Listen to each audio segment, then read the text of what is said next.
Good afternoon, everybody.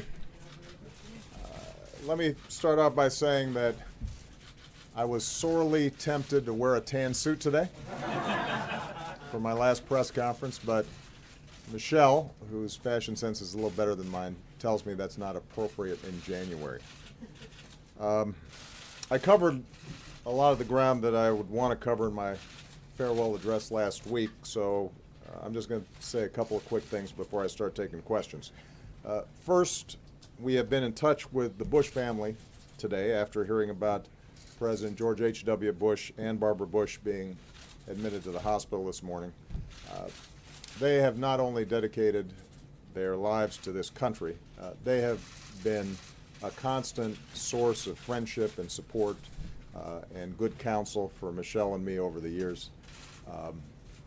They are as fine a couple as we know.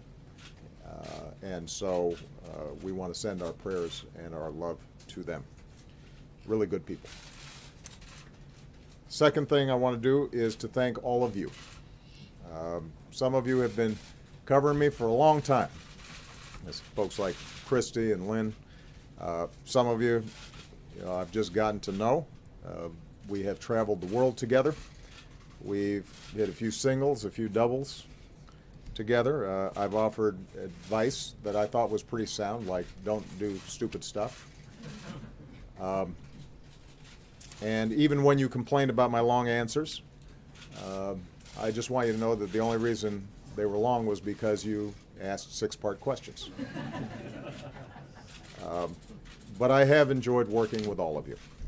That does not, of course, mean that I've enjoyed every story that you have filed, but that's the point of this relationship.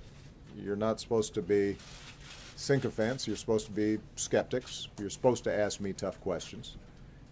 You're not supposed to be complimentary, but you're supposed to cast a critical eye on folks who hold enormous power and make sure that we are accountable to the people who sent us here. And you have done that.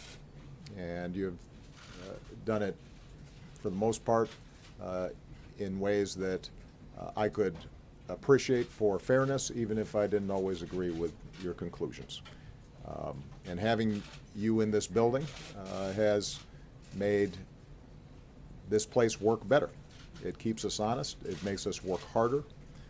You have made us think about how we are doing what we do and whether or not we're able to deliver on what's been requested by our constituents. And for example, every time you've asked